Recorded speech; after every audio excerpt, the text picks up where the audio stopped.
എല്ലാ മനുഷ്യന്റെയും ആഗ്രഹമാണ് അവരുടെ പ്രാർത്ഥന ദൈവം കേൾക്കണം എന്നുള്ളത്. നിങ്ങൾ നിങ്ങളോട് തന്നെ ചോദിച്ചേ, നിങ്ങളുടെ പ്രാർത്ഥന ദൈവം കേൾക്കുന്നുണ്ടോ?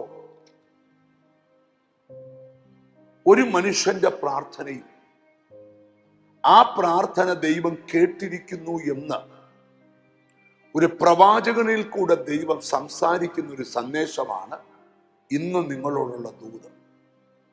യെശയ്യാ പ്രവാചകന്റെ പുസ്തകം 38-ാം അധ്യായത്തിന്റെ 5-ാമത്തെ വാക്യം. ദൈവം സംസാരിക്കുക ഒരു മനുഷ്യന്റെ പ്രാർത്ഥനയുടെ മുൻപിൽ. ഞാൻ നിന്റെ പ്രാർത്ഥന കേട്ടു, നിന്റെ കണ്ണുനീർ കണ്ടിരിക്കും. എന്താണ് ഇന്നത്തെ സന്ദേശം?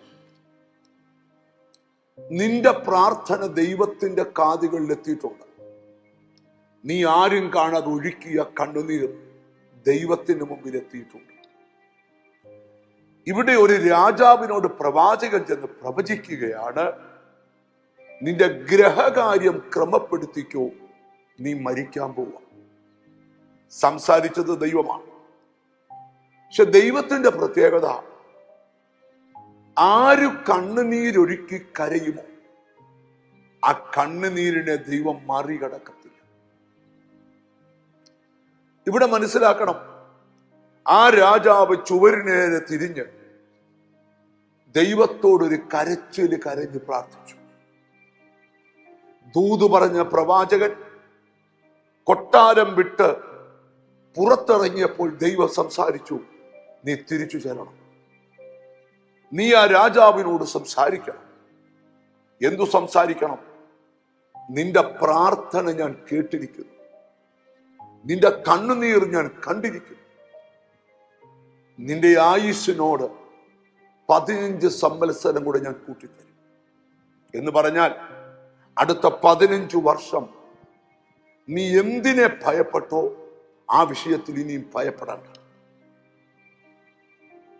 ഈ വചനം കേൾക്കുന്ന നിങ്ങളോട് ദൈവം സംസാരിക്കുക. നിങ്ങളുടെ പ്രാർത്ഥന ദൈവം കേൾക്കും, നിങ്ങളുടെ കണ്ണുനീർ ദൈവം കാണും. വേദപുസ്തകം പഠിക്കുമ്പോൾ നിന്റെ കണ്ണുനീർ ഞാൻ തുരുത്തിയിലാക്കി വെച്ചിരിക്കും. കണ്ണുനീരൊഴുക്കിയുള്ള പ്രാർത്ഥന കുറയരുത്. അത് നിനക്കേറെ അനുഗ്രഹത്തിന് കാരണമാണ്. നമുക്കൊന്നിച്ച് കരങ്ങൾ ചേർത്ത് പിടിച്ച് പ്രാർത്ഥിക്കാം. ഞങ്ങളുടെ കർത്താവേ, സ്വർഗസ്ഥ പിതാവേ, ഞങ്ങളുടെ പ്രാർത്ഥന ദൈവം കേട്ടിരിക്കുന്നു എന്ന് ഞങ്ങളോട് ദൈവം സംസാരിച്ചത്, ഞങ്ങളുടെ കണ്ണുനീർ കണ്ടിരിക്കുന്നെന്ന് സംസാരിച്ചത്, എന്നോട് ചേർന്ന് പ്രാർത്ഥിക്കുന്ന മക്കൾക്ക് വേണ്ടി പ്രാർത്ഥിക്കുക. അവർ പ്രാർത്ഥിച്ച പ്രാർത്ഥനയും അവരുടെ കണ്ണുനീരും കണ്ട് അവർക്ക് വേണ്ടി പ്രവർത്തിക്കണം. നിന്റെ നാമം ചൊല്ലി അവരെ പിതാവിൻ്റെയും പുത്രന്റെയും പരിശുദ്ധാത്മാവിന്റെ നാമത്തിൽ അനുഗ്രഹിച്ച് പ്രാർത്ഥിക്കുന്നു.